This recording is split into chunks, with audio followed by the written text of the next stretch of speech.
പ്രഥമ സ്ഥാനം അദ്ദേഹം അലങ്കരിക്കുന്നുണ്ട്. അറേബ്യൻ രാജ്യങ്ങൾ സന്ദർശിച്ച ആദ്യത്തെ മാർപ്പാപ്പ,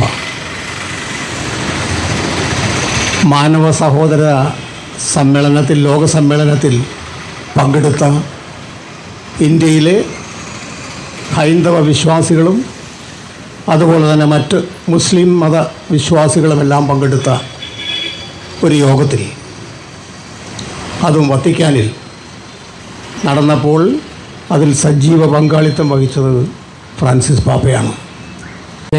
നമുക്കെല്ലാം മാതൃകയായി മാറുന്നു എന്നതിന് ഏറ്റവും വലിയ ഉദാഹരണമാണ് നമ്മുടെ മാർപ്പാപ്പ. ഇവിടെ ചിലർ സൂചിപ്പിച്ചത് ക്രിസ്ത്യൻ സഭയുടെ ആഗോള അധ്യക്ഷൻ എന്ന് പറയുമ്പോൾ ഒരുപക്ഷെ എനിക്ക് തോന്നുന്നു ലോകത്തെല്ലായിടത്തുമുള്ള മനുഷ്യർ അവരുടെ എല്ലാം ഒരു പ്രതീതിയായിക്കൊണ്ടാണ് മാർപ്പാപ്പയെ കണ്ടിരുന്നത് എന്ന് നമുക്ക് കാണാം.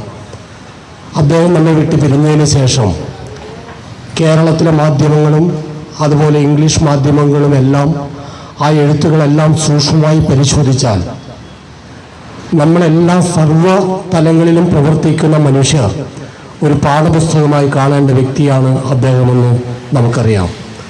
അത് കമ്മ്യൂണിസ്റ്റ് പാർട്ടിയുടെ പ്രവർത്തകരായാലും മറ്റിതര രാഷ്ട്രീയ പ്രസ്ഥാനത്തിൻ്റെ പ്രവർത്തകർ മാത്രമല്ല, എൻ്റെ മുന്നിൽ ഇന്നിരിക്കുന്ന ആദരണീയരായ പിതാക്കന്മാരും അതുപോലെ സിസ്റ്റേഴ്സ് ഉൾപ്പെടെയുള്ള എല്ലാവരും കേരളത്തിലെ അനുഭവങ്ങൾക്കപ്പുറം ലോകത്തിൽ വച്ചുകൊണ്ട് എങ്ങനെയായിരിക്കണം ഒരു മാതൃകാ വ്യക്തിത്വമെന്നും അവർ പറഞ്ഞിട്ടുള്ള ഓരോ കാര്യങ്ങളും അവരെക്കുറിച്ച് കേരളത്തിലെയും ഇന്ത്യയിലെയും പ്രശസ്തമായ മാധ്യമങ്ങൾ എഴുതിയ എഡിറ്റോറിയലുകളെല്ലാം പരിശോധിച്ചാൽ ഇങ്ങനെ ഒരു ചിന്താഗതിയോടുകൂടി ഒരു മനുഷ്യന് മുന്നോട്ട് പോകാൻ കഴിയുമോ എന്ന് തന്നെ നമുക്ക് അത്ഭുതപ്പെട്ടു പോകും. എന്നെ ഏറ്റവും കൂടുതൽ ആകർഷിച്ച അദ്ദേഹത്തിൻ്റെ ഒരു സ്റ്റേറ്റ്മെൻറ്റ്, അദ്ദേഹം പറഞ്ഞ ഒരു വാചകം, ക്രിസ്ത്യൻ സഭ ഏറ്റെടുക്കേണ്ട പല പ്രവർത്തനങ്ങളും കമ്മ്യൂണിസ്റ്റുകാർ ഏറ്റെടുക്കുന്നു എന്ന് അദ്ദേഹത്തിൻ്റെ ഒരു വാചകമുണ്ട്. കാരണം ലോകത്തും നമ്മുടെ രാജ്യത്തിനകത്തും ലോകത്തുമുള്ള സംഭവവികാസങ്ങളെ വിലയിരുത്തിക്കൊണ്ടാണ്, അല്ലാതെ കേരളത്തെ നോക്കിക്കൊണ്ടൊന്നുമല്ല. പക്ഷെ അദ്ദേഹം പറഞ്ഞ ആ വാചകം നമ്മുടെ രാജ്യത്ത്, നമ്മുടെ ലോകത്ത് ഉള്ള ജനതയുടെ ദാരിദ്ര്യം തുടച്ചു നീക്കുന്നതിന് വേണ്ടി അദ്ദേഹം മനസ്സർപ്പിച്ചുകൊണ്ട് പറഞ്ഞിട്ടുള്ള കാര്യങ്ങൾ, അല്ലെങ്കിൽ അദ്ദേഹത്തിൻ്റെ ചിന്തകൾ, അതെല്ലാം അദ്ദേഹം നമ്മെ വിട്ട് പിരിഞ്ഞെങ്കിലും ഭാവിയിൽ നമ്മുടെ ചർച്ചകൾക്കകത്ത്, നമ്മുടെ സംവാദങ്ങൾക്കകത്ത്, നമ്മുടെ ചിന്തകൾക്കകത്ത് അദ്ദേഹം ഉയർത്തിവിട്ട ചിന്തകൾ, അല്ലെങ്കിൽ അദ്ദേഹം എഴുതി വച്ച വാചകങ്ങൾ, അദ്ദേഹം പറഞ്ഞുപോയ വാചകങ്ങൾ, അതെല്ലാം നമുക്ക് ചർച്ച ചെയ്യാൻ കഴിയണം.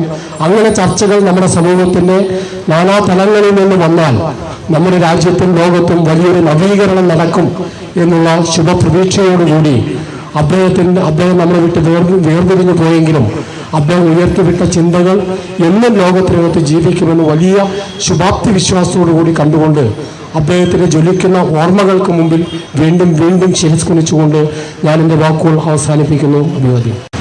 ഇവിടെ എല്ലാവരും പ്രസംഗിച്ചതുപോലെ തന്നെ ലോകത്തെ മാറ്റിമറിക്കുന്ന സന്ദേശങ്ങൾ നൽകി ഒരുപക്ഷെ എല്ലാവർക്കും അംഗീകരിക്കാൻ കഴിയാത്ത വിധം, എന്നാൽ എല്ലാവരുടെയും മനസ്സിനെ ചിന്തോദ്ദീപകമാക്കുന്ന രീതിയിലുള്ള പ്രസ്താവനകളും പ്രസംഗങ്ങളും എല്ലാം മാർപ്പാപ്പ ഈ ലോകത്തിന് നൽകി.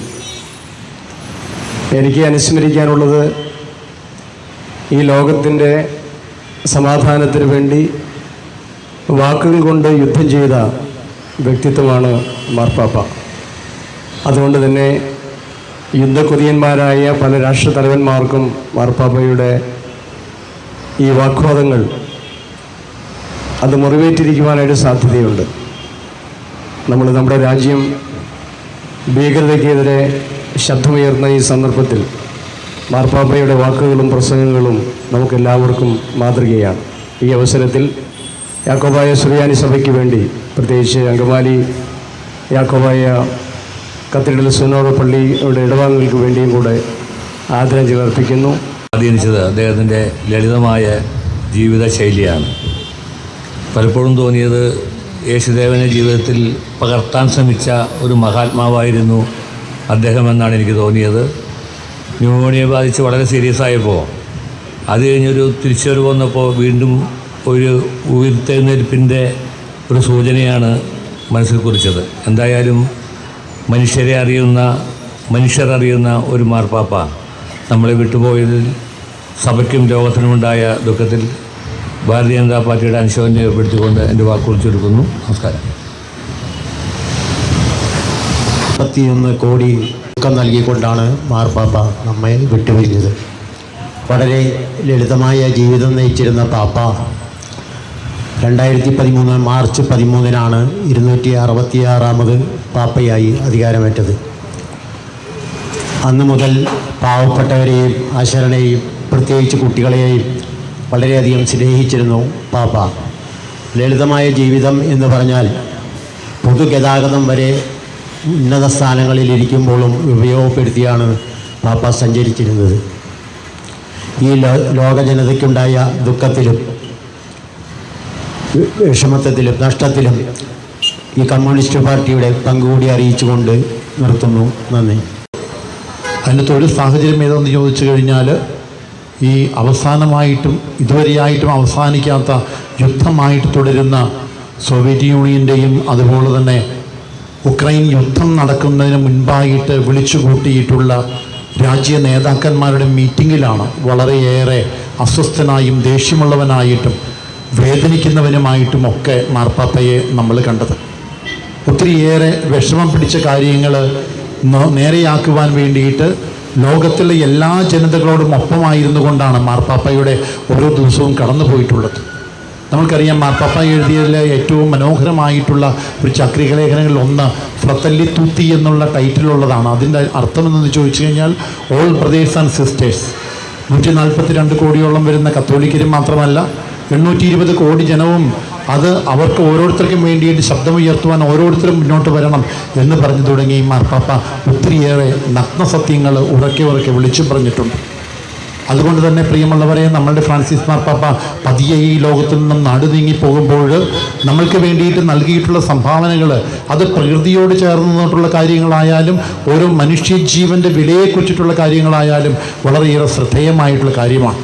കഴിഞ്ഞ 2-3 വർഷങ്ങളായിട്ട് വത്തിക്കാനിൽ നടക്കുന്ന ഒത്തിരിയേറെ റിസർച്ച് മീറ്റിങ്ങുകളുണ്ട്. അതിലൊന്ന് ഏറ്റവും അത്യാധുനികമായിട്ടുള്ള ആർട്ടിഫിഷ്യൽ ഇൻ്റലിജൻസിനോട് ഒത്തിരിയേറെ ശ്രദ്ധയോടുകൂടി നീങ്ങണം എന്ന തരത്തിലുള്ള പഠനങ്ങൾ വത്തിക്കാനിൽ നടക്കുന്നുണ്ട്. നമ്മളുടെ പ്രധാനപ്പെട്ട ഒത്തിരിയേറെ ഏറെ പ്രത്യേകമായിട്ട് ആർട്ടിഫിഷ്യൽ ഇൻ്റലിജൻസുമായിട്ട് ബന്ധപ്പെട്ട് മനുഷ്യജീവനുമായിട്ട് ബന്ധിപ്പിക്കുന്ന കാര്യങ്ങളിൽ ആധുനിക ലോകം വച്ചു നീട്ടുന്ന ഓരോ കാര്യങ്ങളെക്കുറിച്ചിട്ടുമുള്ള പഠനങ്ങളിൽ ഒത്തിരിയേറെ വ്യക്തികളെ വിളിച്ചുകൂട്ടി വത്തിക്കാനിൽ മീറ്റിങ്ങുകൾ നടക്കുന്നുണ്ട്. ഒത്തിരിയേറെ വൈറ്റ് പേപ്പർ നമ്മുടെ ഈ ഫ്രാൻസിസ് മാർപ്പാപ്പ സൈൻ ചെയ്തിട്ടുണ്ട്. അതിനൊക്കെ മാർപ്പാപ്പ പറയുന്നത് ജീവൻ്റെ വിലയെ കണക്കിലെടുക്കണം. ഓരോ വ്യക്തിക്കും അവരുടേതായിട്ടുള്ള ഡിഗ്നിറ്റിയുണ്ട്. അത് കാത്തു സൂക്ഷിക്കുവാനായിട്ട് ഓരോരുത്തരും പരിശ്രമിക്കണം.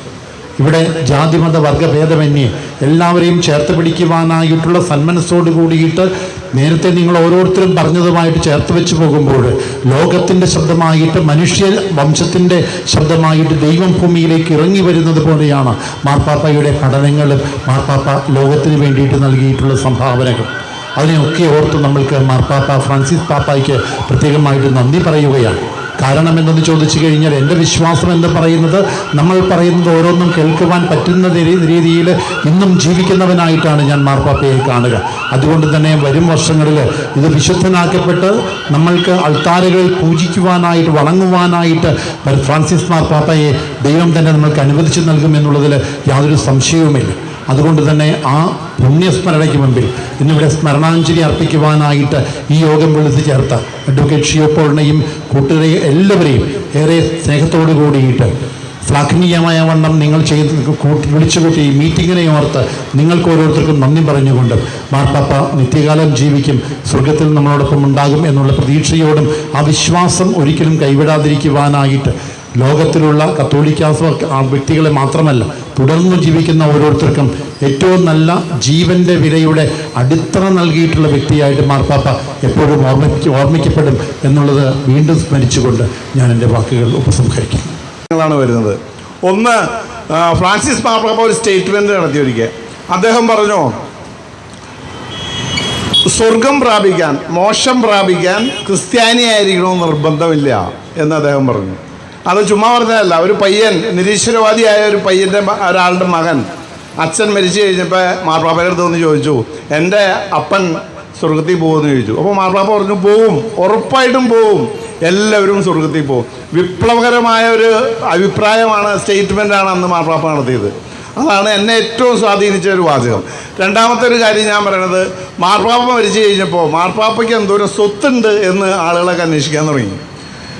ആളുകൾ അന്വേഷിച്ചു, പത്രക്കാർ, മാധ്യമങ്ങളൊക്കെ അന്വേഷിച്ചപ്പോൾ ആകെ മാർപ്പാപ്പയ്ക്ക് $100, 8300 രൂപയുടെ സ്വത്തേ ഉള്ളൂ. അദ്ദേഹത്തിന് വീടില്ല, കൊട്ടാരമില്ല, കാറില്ല, ബാങ്ക് അക്കൗണ്ട് ബാലൻസ് ഇല്ല, ഒന്നുമില്ല. 3,40,00,000 രൂപ അദ്ദേഹത്തിന് ഒരു വർഷം വരുമാനമുണ്ട്. അദ്ദേഹം ഒന്നും സ്വീകരിച്ചില്ല, അതെല്ലാം പാവപ്പെട്ടവർക്ക് വേണ്ടി കൊടുത്തു. അങ്ങനെ ഞാൻ കൂടുതൽ സമയമില്ലാത്തതുകൊണ്ട് ഞാൻ കൂടുതൽ പറയുന്നില്ല. എല്ലാവർക്കും മാതൃക കാണിച്ച മഹാനായ ഒരു വ്യക്തിയായിരുന്നു ഫ്രാൻസിസ് മാർപ്പാപ്പ. ഞങ്ങളുടെ വ്യാപാരികളുടെ മുഴുവനും അനുശോചനം അറിയിച്ചുകൊണ്ട് നിർത്തുന്നു. നന്ദി, നമസ്കാരം. തീരുമാനങ്ങളെടുക്കുകയും അത് നടപ്പാക്കുകയും ചെയ്ത ഫ്രാൻസിസ് മാർപ്പാപ്പയുടെ ദേഹവിയോഗത്തിൽ അങ്കമാലി നഗരസഭ LDF പാർലമെൻറ്റ് പാർട്ടിയുടെ എല്ലാവിധ അനുശോചനവും രേഖപ്പെടുത്തുകയാണ്.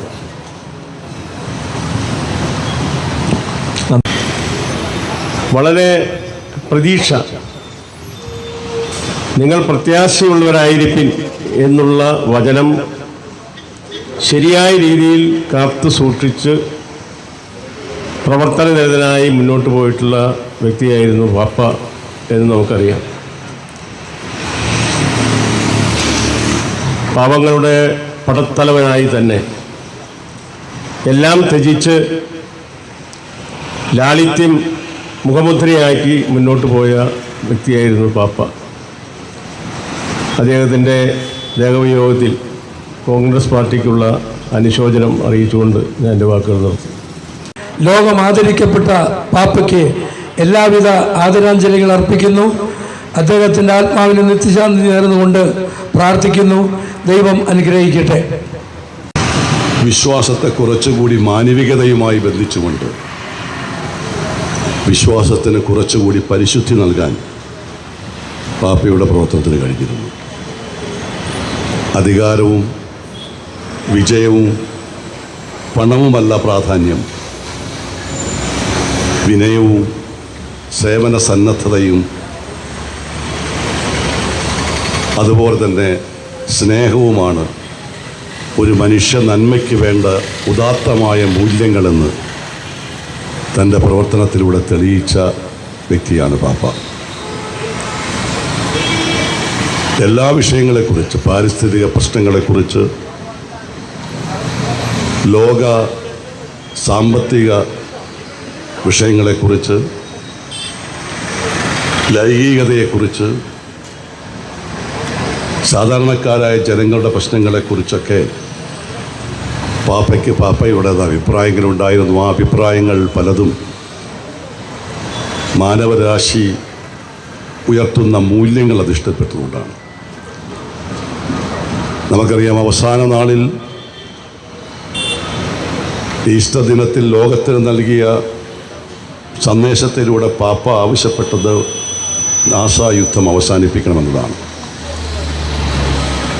സാമ്രാജ്യത്വ ശക്തികൾ നടത്തുന്ന പല നീക്കങ്ങളെയും യോജിക്കാൻ കഴിയാത്ത മനസ്സുമായി വിയോജിപ്പ് രേഖപ്പെടുത്താൻ ആ പദവിയിലിരുന്നു കൊണ്ട് പാപ്പയ്ക്ക് കഴിഞ്ഞു എന്നത് വളരെയധികം മഹനീയമായ ഒന്നാണ്. അതോടൊപ്പം തന്നെ പെസഹ വ്യാഴാഴ്ച കാൽകൾ